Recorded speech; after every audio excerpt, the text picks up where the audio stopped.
Okay, guys, sorry, part 2. Hopefully this will upload faster because I changed it to standard instead of widescreen. But anyway, I'm struggling with all these different emotions. I've been struggling in my faith.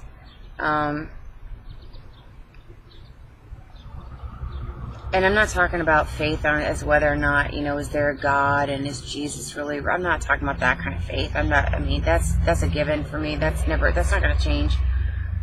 But my faith as in constantly getting signs, constantly getting hope, constantly getting confirmations, constantly getting words from the Lord, constantly getting dreams, constantly getting visions, and then still I'm not delivered.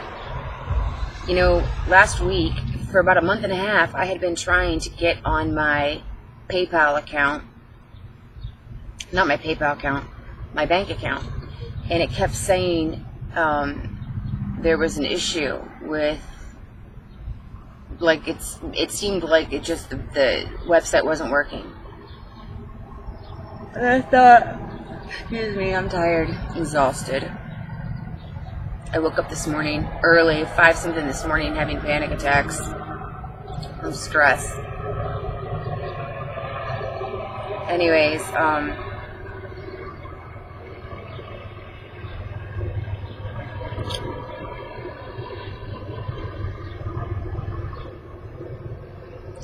even that helicopter is a sign for me. I'll tell you why.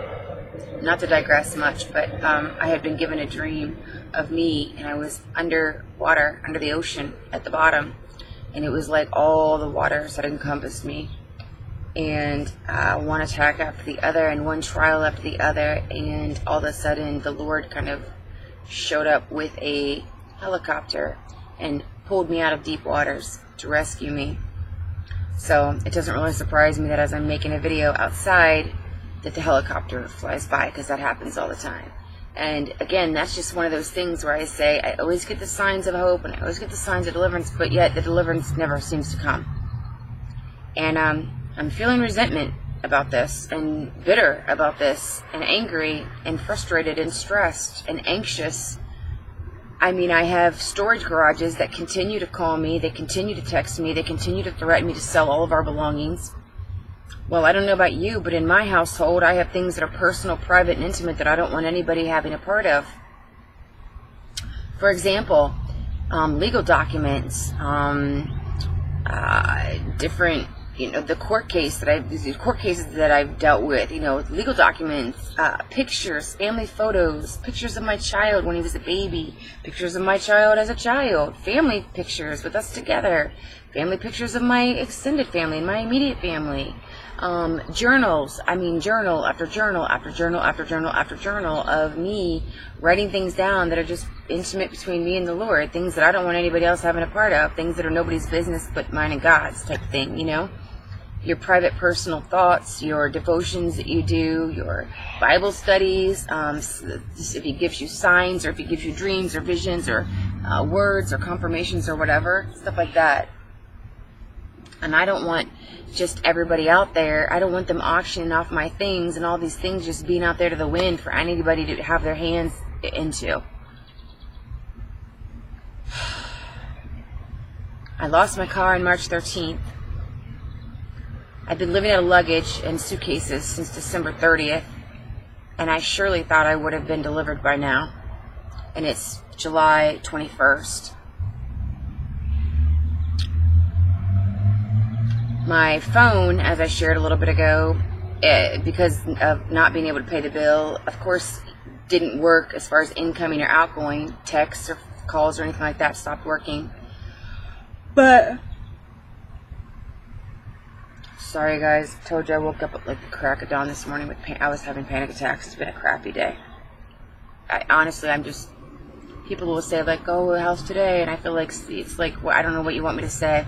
Today's as crappy as yesterday was, and tomorrow will be just as hopeless as today feels. And that's where I'm at right now emotionally. I feel emotionally dead.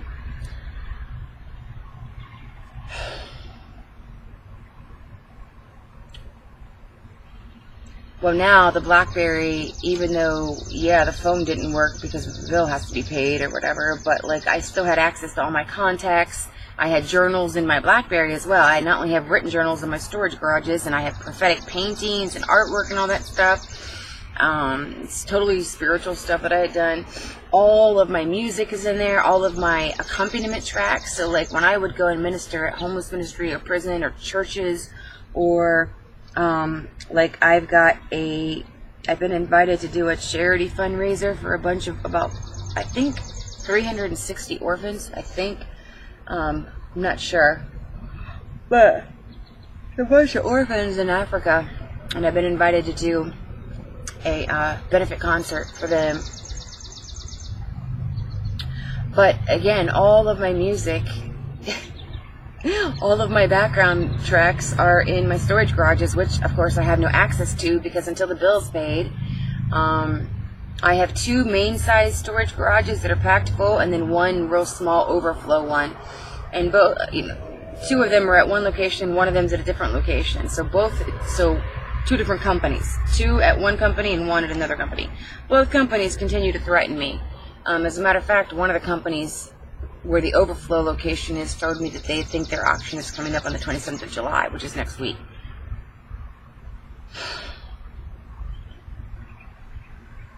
And I have a lot of background music in there as well. And I have like personal belongings. I have all my insurance agent stuff, like from my company that I was working with, which has personal information and all that stuff. It's just like, it's been a nightmare. Everything's a nightmare. I feel like I'm so sick of the battle. I started out with this video saying, the first thing I said was, I had been trying to make update videos, and every time I do, they take forever, like hours and hours to upload, and then right when they get to about 70-80%, the process just aborts, and the video won't upload. So that's another reason why I'm learning my lesson, and I'm like, okay, let me just do these in smaller increments. But try to bear with me and be patient with me, because I'm extremely overwhelmed even trying to bring an update to you right now, because it's been so much. I feel like my head is swimming. When I finally got a hold of the bank, they were like, oh, well, the reason why you're not able to get on your account online is because you no longer have a bank account with us, because we closed your account because of lack of activity. In other words, you're so poor because it's been so many months. It's been months and months since I've had any money in my checking account. Any little tiny bit of piddly money I've had has been just like given to me, like 20 bucks here, $8 there, $5 here, and that's been few and far between. I do have a friend from the homeless ministry that has been, he's helped out with food and things like that, and he actually found a bike in someone's house, and their person moved out, and so they didn't want it or whatever, and he brought a bike to me because he knows that I've been using the friend's house friend's condo where I'm staying has a bike. It's too tall for me, and the brakes aren't real good, and I don't have a helmet, and I didn't have a bike lock or anything. But what I've been doing is going through, there's a bunch of bike trails around here, and I've been trying to go through all these bike trails looking to see what all's around. And the town that I'm in, like I said, when I first got evicted, I ended up kind of going in the outer belt of my city. So when I first got evicted, I ended up in a small town that I used to live in years and years ago. And then when I left the hotel on April 9th, the friend from the homeless ministry that took me to that lady's house, we ended up coming back around the outer belt closer to my apartment. Now the friend's house where I'm at is even closer on that outer belt to my apartment. So like literally, it's almost like I've made a loop and I'm coming back around full circle. Well, I've been taking this bike out, and I've been putting in job applications for like minimum wage type stuff. I mean, there's no way. I know a lot of people have just, so many people have been throwing so many emotional stones, and I'm so tired of it. They've said, oh, you need to do this, you need to do that, like you need to go back to your company. I've said this a million times. If God meant for me to go back to my company, he wouldn't have taken me out of my company to begin with. Bottom line. Okay? Here's what's going on, amongst a million other things. And so also I ask for your patience when you're watching these videos, if I'm all over the place, it's because I'm overwhelmed, I'm stressed out of my mind, and so my thoughts are going a million miles a minute. And so I guess I'm asking you to try to keep up with me. I'm trying to make these into short videos and do like clips, like part 1, part 2, part 3, whatever, but at the same time, I realize it's still going to take some focus on your guys' part, because my mind, if I'm talking all over the place, it's because my mind is all over the place. Well, there's a gas station on the corner at the Friends where I'm staying, so I had put in an application there. I knew it was only minimum wage, and I knew I was way overqualified. Give me a break, okay? It's a gas station.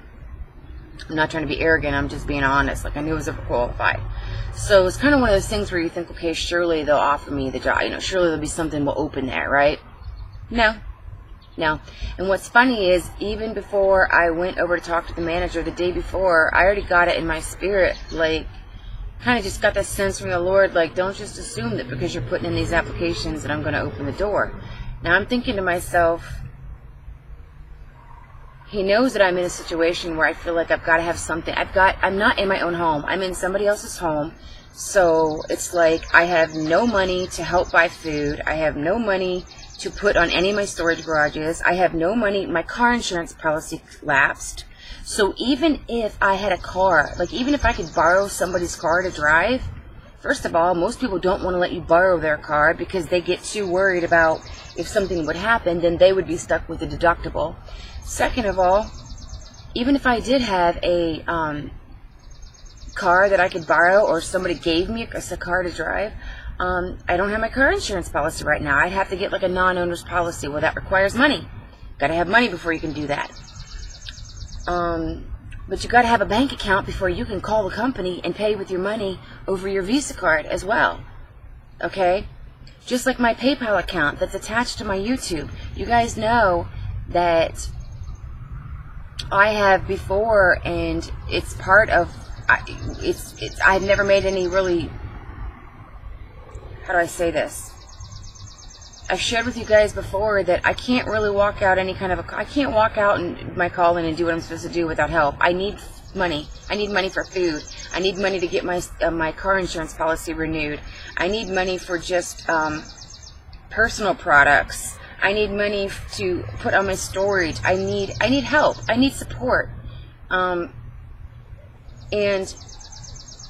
it has nothing to do with, this is where I got upset. This is where I get upset about people throwing stones and saying, oh, well, you should have known this was going to happen when you left your company. No, I didn't know it was going to happen, because Isaiah 54 verse 5 says, your creator is your husband, your maker is your husband. How was I supposed to know all the things and all the trials and all the tribulations and all the testings that I was going to have to go through when God asked me to follow Him and live by faith? I had no idea what I was going to go through. He's not, first of all, He was never going to tell me all this up front, because if He would have told me, I never would have done it to begin with. If I would have known then what I know now, I probably never would have left my company. That's honestly how I feel. Because I feel like it's been nothing but one struggle after the other. Does that mean that I haven't seen God provide in many, many times, in many ways? Of course I have. Have I seen God work many miracles? Yes, I have. Is His presence with me? Yes, very tangible. I see in the spirit realm. I'm a lot more aware of His presence than I've ever been in my life. It's like the more He's allowed to be taken from me, I guess I'll say not monetarily, but materialistic, or not materialistic. Just the more that He's allowed me to suffer is what I'm saying. Okay? Because, I mean, nobody wants to lose their legal documents and their personal pictures and their family photos and their clothing and their beds. And, I mean, in other words, I don't have the money to replace those things.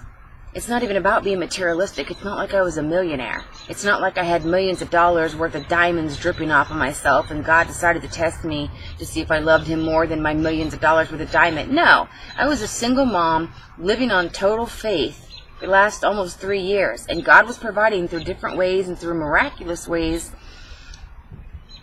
And were times when, there were times when I was in the valley and times when I was more like kind of straight across, on this line of, okay, the rent's paid, the car's paid, the lights are paid, the electricity's paid, there's food on the table, you can still give your tithes and you're still give your offerings and you can still do all your ministry work and everything you're called to do. but you're not getting, in other words, you're not rich. You're not having really excess or extra. Like, for example, my glasses. My glasses have been broken for almost a year. I've been wearing broken glasses for almost a year. I came home after volunteering at the nursing home late summer. I think it was late summertime, early fall. Probably about early September, maybe. And I had been volunteering. I was at the nursing home that day, and I came home just to find out that my power, my electric had been shut off in my apartment because of non-pay. I hadn't paid it because I had only a little bit of money, and I was too nervous to spend the money, not knowing which bill would be, you know, robbing Peter to pay Paul type of a thing. Like, you try to hold on to it because you don't know, is the electricity going to get shut off, or is this going to get, you never know. And my glasses broke that day, and I've been wearing the same broken glasses for a year. So like I said, it's not like I was sitting around dripped in diamonds, okay, by any long shot. This video is at 15 minutes. I'm going to do a part 3. I'll see you guys in a minute.